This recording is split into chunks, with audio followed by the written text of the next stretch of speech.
we go. So Billboard has dropped. They started this top 50 rap list for rap groups, the top 50 greatest rap groups.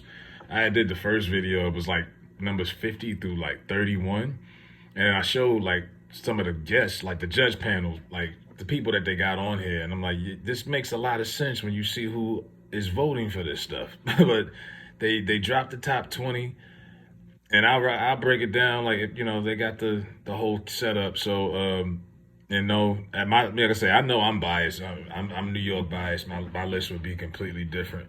But 20 was UGK, 19 was G Unit, 18 was 3 6 Mafia, 17 was Cypress Hill, 16 was the Beastie Boys, 15 was Naughty by Nature, 14 a few Fugees.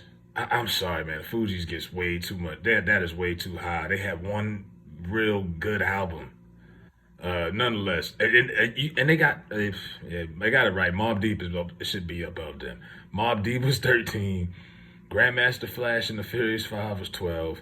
Migos at 11. I know that's gonna piss off a lot of the old heads. Migos is above Grandmaster Flash and the, ho ho yeah. They used to make them crazy noises. Curtis Blow and all them boys. Yeah. Then you got 10 was the Roots. 9 De La Soul. 8 Salt and Pepper. I guess they crawled so these young girls could walk. Eric B and Rakim was 7. 6 was Public Enemy. 5 was Rev Run and Run DMC. 4 was A Tribe Called Quest. 3 NWA.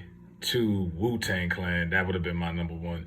And number 1 Outkast. Now look, I'm just gonna say some stuff, and it might piss some people off, because I know it's like taboo to say stuff like this. But about Outkast, but I think y'all give Outkast way too much. A little bit, they're revered a little bit too much for a group that ain't put out an album in 20 years. I think y'all give them way too much credit. I don't feel like Outkast had a movement. They were just a really dope group. I don't think they had a movement though. Wu-Tang was a movement. NWA was a movement. Public Enemy, that was a movement. You know what I mean? Like, I don't see Outkast like that. Like, in the album that they last put out, Speaker Box and The Love Below, it sold 10 million. It was like, other than Get Rich or Die Trying, it sold the most albums that year. It was the record, it was their pop album.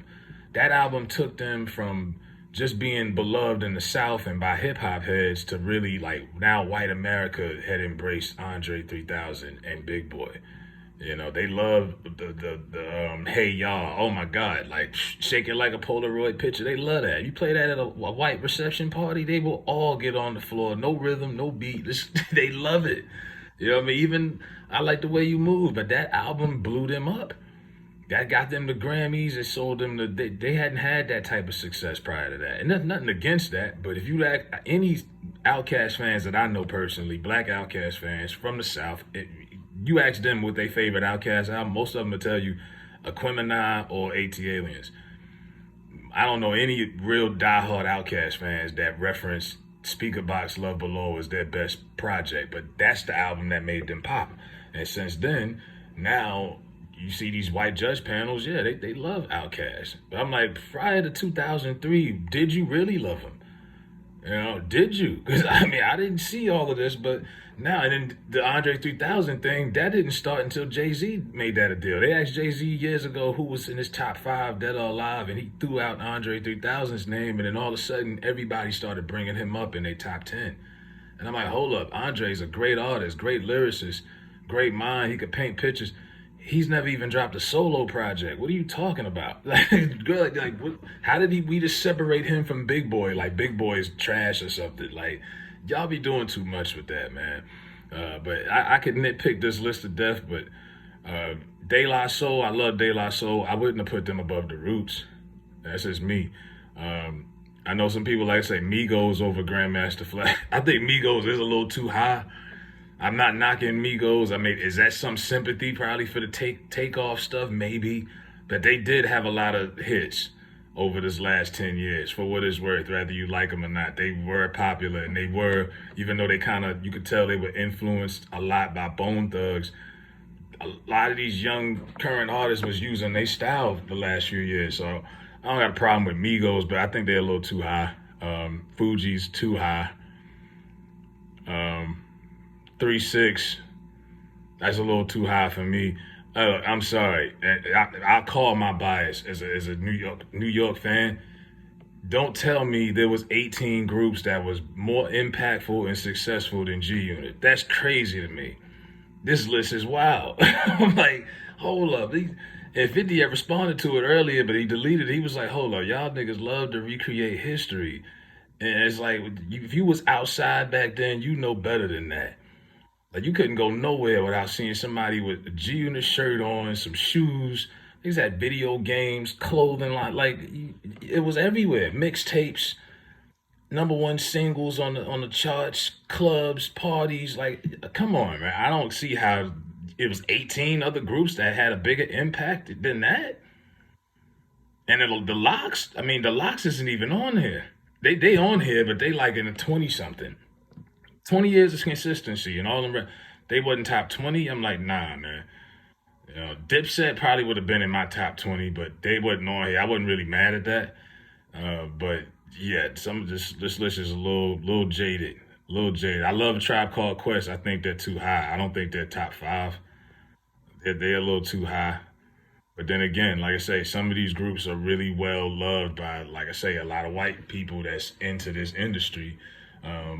It's like a lot of people don't like Michael Rappaport, but I'd be like, hey, a lot of these record executives and these people that are behind these rap blogs, what do you think they look like? They look like him.